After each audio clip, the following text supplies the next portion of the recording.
नमस्ते, जय हिंद दोस्तों। दुनिया वाले देख रहे हैं आप और मैं हूं ऋषिराज। बांग्लादेश में बीएनपी की सरकार बन रही है। उन्हें बधाई पर बधाई दुनिया भर से हासिल हो रहा है। किन्हें? खालिदा जिया के बेटे तारिक को। पीएम नरेंद्र मोदी ने भी उनसे बात की है, लेकिन इस वीडियो में हम उससे आगे की बात करने जा रहे हैं कि एक नया बवाल या एक नया तनाव का मोर्चा खुल सकता है इसके साथ ही, क्योंकि बीएनपी ने अपना असली चेहरा दिखाना शुरू कर दिया है दोस्तों। कैसे? अब इस वीडियो में हम जानते हैं।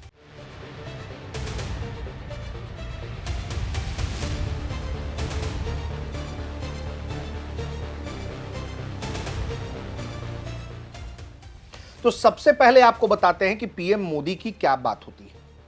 पीएम नरेंद्र मोदी ने बांग्लादेशी नेशनल पार्टी जो है वो जब चुनाव जीत गई तो बीएनपी के चेयरमैन तारिक रहमान को पीएम नरेंद्र मोदी ने फोन किया। इस जीत पर पीएम नरेंद्र मोदी ने उन्हें बधाई दी और इसकी जानकारी देते हुए पीएम ने कहा कि मैंने बांग्लादेश चुनाव में तारिक रहमान से बात करके उनकी उल्लेखनीय जीत पर बधाई दी। उनसे बात करके बड़ी खुशी हुई। पीएम कहते हैं कि मैंने बांग्लादेश के लोगों की आकांक्षाओं को पूरा करने में उनके प्रयासों के लिए शुभकामना और समर्थन दिया है। पीएम कहते हैं कि दोनों निकट पड़ोसी देशों के रूप में गहरे ऐतिहासिक संबंधों में, सांस्कृतिक संबंधों में मैंने दोनों देशों के लोगों की शांति, प्रगति और समृद्धि के लिए भारत की निरंतर प्रतिबद्धता दोहराई है। एक तरफ ये फोन कॉल है और ये फोन कॉल ऐसे वक्त पे हुआ है जब नतीजे आ गए। कुछ घंटे बाद जो है वो जब सब कुछ तस्वीर साफ हो गई, जमात छाती पीटने लगा, तमाम तरह के आरोप लगाने लगा, मैनिपुलेशन के आरोप लगाने लगा, छाती पीटने लगा। उन सब के बीच बीएनपी की जीत की खबर के बाद पीएम मोदी की फोन पर बातचीत और इन सब के बीच बीएनपी के नेता शेख हसीना के प्रत्यर्पण की मांग करने लगे। जी हां, क्या है ये घटना, आपको ये भी हम जरा बता देते हैं। तो ये फोन कॉल जब हुआ और ये ऐसे वक्त में हुआ कि बीएनपी ने पूर्व प्रधानमंत्री शेख हसीना के प्रत्यर्पण की मांग को लेकर अपना कैंपेन तेज कर दिया है। बीएनपी स्टैंडिंग कमेटी सदस्य सलाहुद्दीन अहमद ने ढाका में प्रेस से कहा है कि हम कानून के मुताबिक उनकी प्रत्यर्पण की मांग करेंगे। यह बांग्लादेश और भारत के विदेश मंत्रालयों के बीच का मामला है। हम भारत सरकार से अनुरोध करेंगे कि उन्हें ट्रायल्स के लिए वापस भेजा जाए। आप समझिए कि ये लोग जीत रहे हैं और जीतते के साथ जमात वाला ही प्रोपेगेंडा इनका शुरू हो जा रहा है। ये जमात से खुद को अलग बता रहे थे, अपनी आइडियोलॉजी जमात से अलग कर चुके थे। कह रहे थे कि नहीं जमात अलग है, हम अलग है। अब अलग हो गए, पहले साथ साथ थे।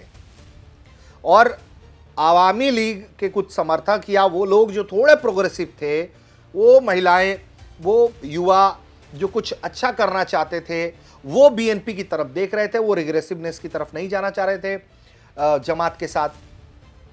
ऐसे में अब जब बीएनपी को सत्ता मिल रही है तो बीएनपी ने वही पुराना टेप जमात वाला शुरू कर दिया कि हसीना दे दो, हसीना दे दो, हसीना दे दो।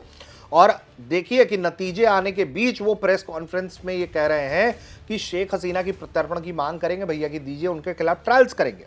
हसीना के खिलाफ जो है वो साल 2024 में विद्रोह के बाद वो जो है भारत की शरण में आई। एक युद्ध अपराध ट्रिब्यूनल ने उन्हें जो है सजाए मौत तक मुकर्रर कर दी, जिसको बहुत मैनिपुलेटिव माना जाता है, बहुत एक तरफा कार्रवाई हुई। और बीएनपी जो है वो पहले कह रही थी कि हम भारत के साथ अच्छे रिश्ते रखेंगे, कोशिश करेंगे कि अच्छे रिश्ते हो।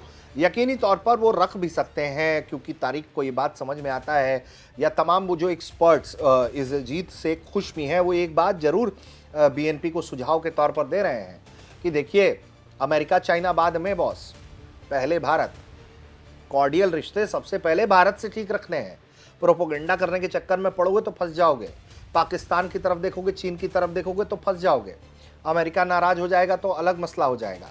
लेकिन इन सब के बीच अगर किसी को साधना है और अच्छे रिश्ते रखने हैं तो भारत से रखना होगा, क्योंकि भारत जो है वो इमीडिएट फ्रेंड है, बिल्कुल अहम साझेदार है।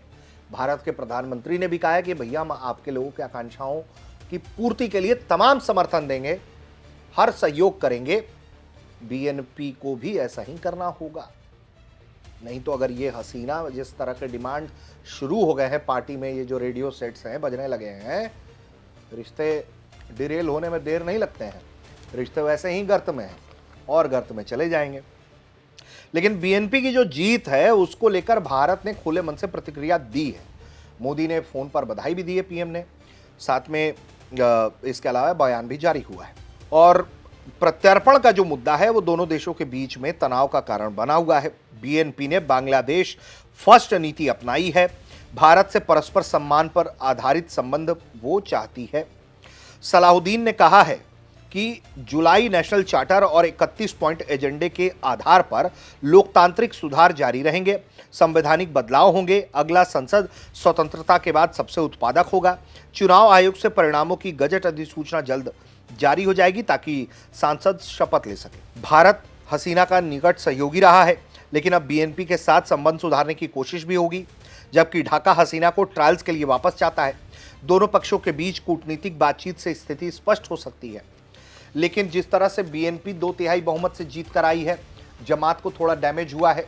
लेकिन भारत जिस तरह से खुले दिल से समर्थन दे रहा है वो सब ठीक है, लेकिन अगर शेख हसीना को लेकर भारत हमेशा से ही शेख हसीना के लिए एक सॉफ्ट कॉर्नर रखता आया है, क्योंकि एक इतिहास है और सबको मालूम है कि बांग्लादेश की क्या भूमिका भारत की रही, उसकी आज़ादी में क्या भूमिका रही। और ऐसे में अगर कट्टरपंथी ताकतों का उभार होगा तो भारत चेक एंड बैलेंस की रणनीति तो अपनाएगा ही। तो पाकिस्तान के साथ अलाइनमेंट हो जाए या कुछ भी हो जाए, भारत अपने चेक एंड बैलेंस की नीति पर काम कर रहा है। तो ऐसे में बीएनपी की नई सरकार बनती दिख रही है। बधाई दे दिया गया है तारीख को पीएम की तरफ से, लेकिन शेख हसीना के प्रत्यर्पण की मांग का अगर ये हवा और बीएनपी ने दिया तुरंत तो ये बवाल बढ़ सकता है, तनाव बढ़ सकता है। तो भारत जो है वो वेट एंड वॉच की स्थिति में भी है कि ये जो सरकार जब अपनी सरकार बना लेगी, बीएनपी की संभावित सरकार जो तारीख बनाएंगे, वो जब शेप में आ जाएगी, संवैधानिक तौर पर आ जाएगी, तो किस तरह के कदम उठाएगी ये देखना बड़ा दिलचस्प हो जाएगा। उम्मीद करते हैं कि आपको दुनिया वाले का ये वीडियो पसंद आया होगा। आप देख रहे थे भारत तक।